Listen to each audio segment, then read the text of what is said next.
Okay, good. Well, it's been a few days, 4 days since I filled this up, and my mark's a little hard to see, but it's right over there. And so I made that mark just above the water line with my Sharpie, with the silver Sharpie. It didn't come out very silver, but it's just above the water line. And so we haven't lost a significant amount of water at least. Um, so obviously the place I'm worried about it leaking mostly is right back here around these joints. So what I did was I put my hand behind this part right here and all the way down to the ground. I could feel dry ground there. So I'm confident it's not leaking in there. So good. I think I'm going to drain it and then we'll start filling it with rocks and get this stuff inside. All right. So I glued a cap on the bottom there. And that has a bunch of holes drilled in, like 3/8 holes all the way around. There's also holes in the bottom of that cap. We brought the 1 inch, it comes out, it comes around, it comes here. I wanted to bring the valve a little closer instead of having the valve so far away to reach, so we can reach the valve a little easier here. And then just put a little angle, a little 90-degree elbow right there, just to direct water flow down so it doesn't hit here and splash up and out. Okay, so pretty good. Next, we'll build the rock bulb around here. And I laid some extra rubber down, second layer. You can see where the edge comes down to here. And kind of brought it up the walls a little bit on both sides so that as I put the rocks there, it will hopefully not cut into the primary rubber. So the rocks I just collected off the property. These are nice round smooth river rocks. So I left any rocks that were sharp or broken. Don't want any of those, and we'll just use these roundish rocks. So that'll be good. On this side, same thing. I got all this glued in. The bottom of this piece is 10 inches off the bottom. That's how thick my gravel is going to be. So my sand's going to be a little bit higher than that. So this also has holes drilled all the way around the bottom of it, as well as there's holes underneath the bottom of that. I ended up putting 2 pieces of rubber down, another kind of triangle here, so that when we pile the rocks around it, it'll give the rock something to sit against. But also, that piece of rubber will keep the rocks from tearing into the bottom layer of the weight of the rocks. That little piece of wood there, I expect it to deteriorate over time, obviously. But that's just going to support this until everything's in place and the dirt's gravel, everything's piled around. This is going to hold it in place nicely. So next will be a rock bulb. We'll build all the rocks around there, and then we'll slide a piece of rubber over the top of this that will cover up all the rocks all the way down to the edge. And then we'll be able to put our gravel on, and then no sand or gravel or dirt will go into these holes and plug them up. Okay, it'll just be the big rocks piled around there, and those big rocks will be covered with rubber. Okay, also, let me just say this. This is the reason I'm doing all this talking. Those of you that understand what I'm trying to do here is to talk about my thought processes when I build it, and then I'm talking about my thought processes after I build it and what I wish I'd done differently. Okay, so had I just put the EPDM rubber liner in here by itself, okay, I could still put inspection tubes. But as far as putting holes in the EPDM rubber and then trying to seal it and keep it from leaking, I wished I hadn't done that now. I know they do it in Earthship Biotecture and it's fine, but I'm just worried about if that leaks around there, even a small leak of water, a constant leak, is going to cause erosion under my foundation. It could cause this, into collapse or whatever, break my wind, so this is not something I'm super excited about. I wished I had just put it in here. My goal at the time, my thinking at the time was that this is all going to be passive, right? I have my tanks up here. They're not on the ground, so I don't have to use a pump to pump the water. They're up here so that gravity will feed all this, and it's working well. I wanted gravity to feed all this, and I wanted gravity overflow. I wanted a passive overflow, and I wanted an active overflow that I could open and then allow it to drain out. Okay. What I wished I'd done now is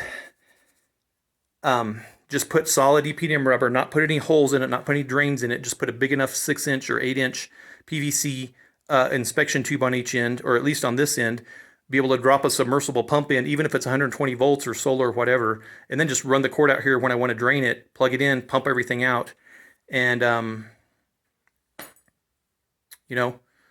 then I wouldn't have to worry about it leaking. So what I did do to see if it ever leaks, so hopefully it won't destroy my foundation, because how would I know when I have 12 inches of concrete down under the ground right here? That's my foundation plus this can wall. Where's all the water going to go? It's going to go in the sand, it's going to go in the dirt and go into the foundation or come out this way. So the ground, if it gets wet all the way under the foundation and comes up this way, it might get wet out here, but more likely it's just going to go underneath the tire bales and slowly cause them to erode and settle, which I do not want. So I used the SDS rotary hammer with a 1-inch bit, and I drilled this hole right here, and I put in a 1/2 inch inner diameter PVC pipe. This barely goes in. You can see how mobile it is. This doesn't stick out on the inside, so it's just flat wall.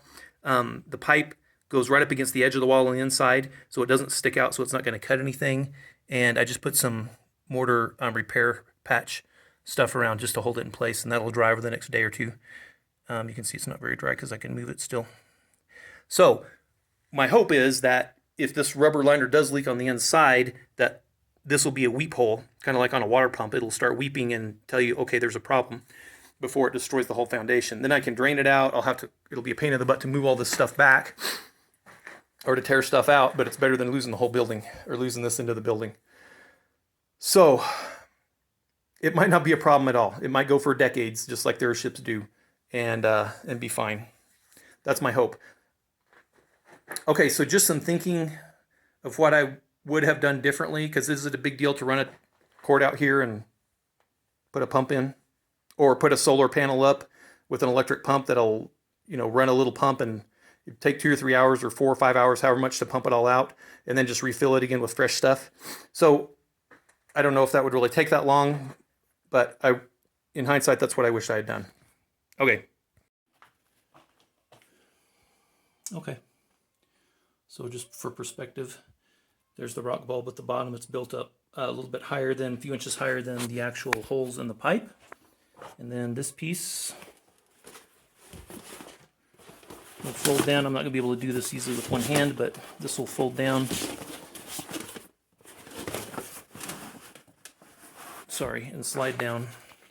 So what I'll do is I'll pull it down tighter around the rocks where it'll lay out this way and lay out over here and cover up all the rocks.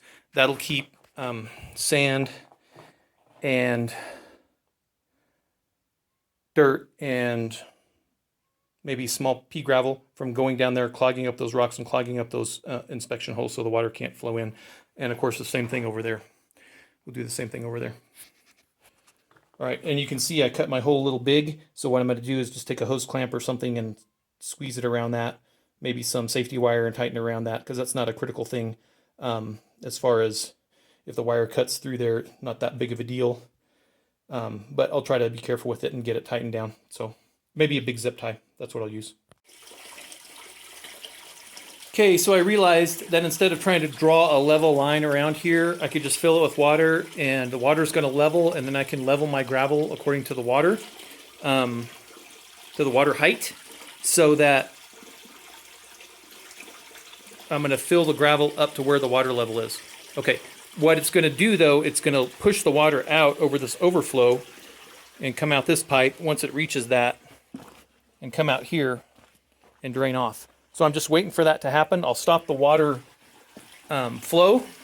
I'll stop filling it once it starts draining out there. And then I'll go ahead and fill it with gravel. It'll automatically equilibrate because it'll hit that overflow spot there and fill out and lower itself until it gets to the bottom of that overflow. And that's about where I want the top of my gravel to be. And you can see the gravel's quite low over here.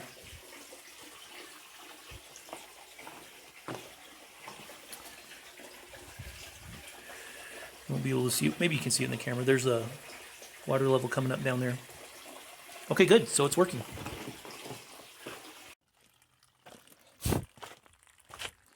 Okay.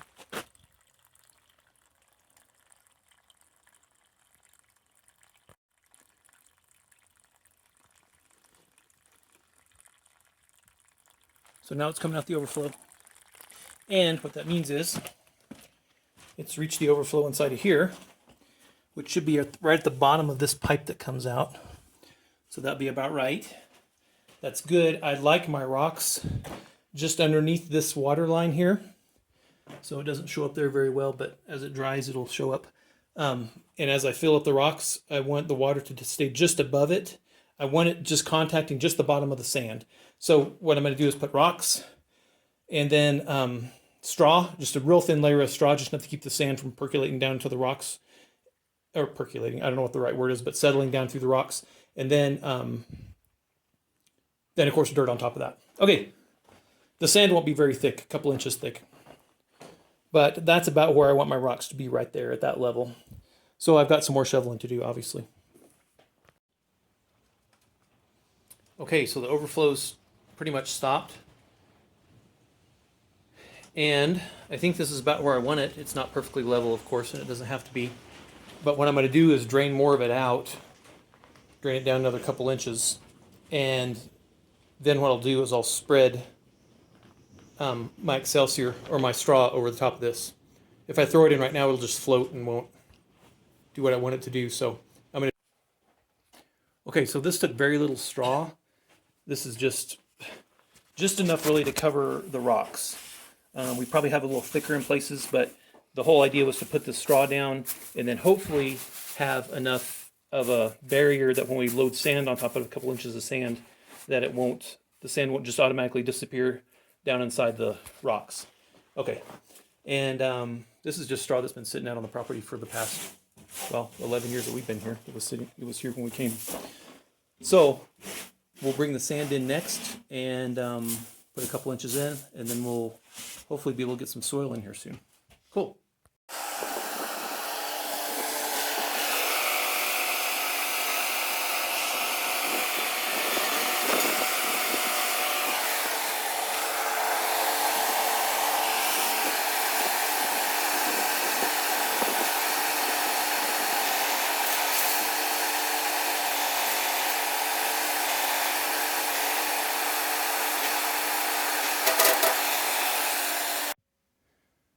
All right, getting the sand in, and it's just a couple inches, so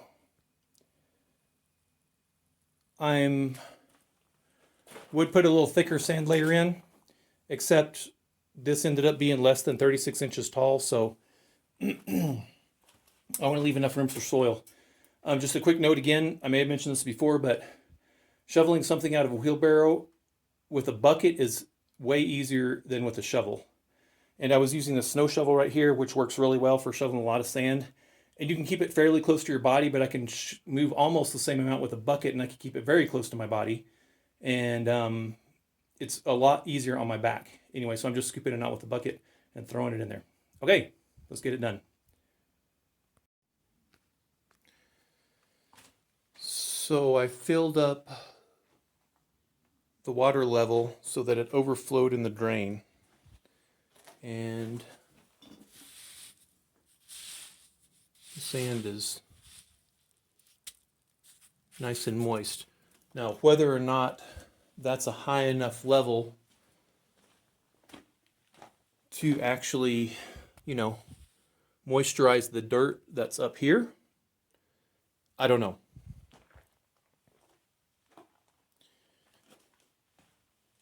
If it's not, so I think the idea is that water that sits in the bottom should be able to keep all this dirt fairly moist. It should be much wetter down there and drier up here.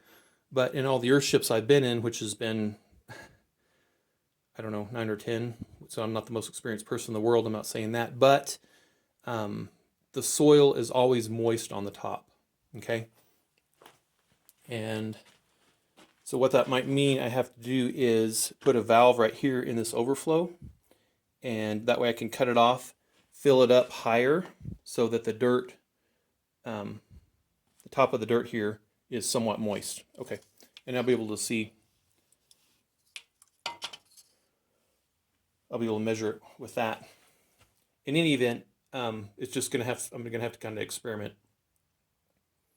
So right now, the water level is at the top of the rocks, and that's about where the bottom of the drain pipe is, so that's about where it overflows.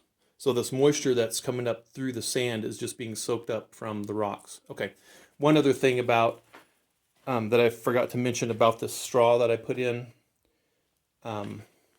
So I put the rock layer in, the gravel layer, then I put a straw layer in. I've heard of somebody using weed barrier that would let the moisture through, but wouldn't. But that's worrisome to me because then that wouldn't allow the roots to penetrate through that. So I don't. I think you need to be cautious about what you use. That's one reason I use the straw, because the straw, the roots will be able to penetrate real easily, and maybe the thinnest layer the better. So I think the roots will be able to penetrate it easily. And so, in looking back, I wished I had used an even thinner layer of straw instead of a layer, that was like an inch and a half thick or so, however much it was. I'm sure it varied. But then I worried that once that's wet and that's compacted by the sand, would that be a barrier to roots penetrating it? And I don't think it will be. But in hindsight, I wished I'd used a little bit thinner layer, just enough to cover the rocks to keep sand from just pouring down through the rocks. Okay. So again, just talking about things that how I did it, and in hindsight, what I might have wished I'd done differently.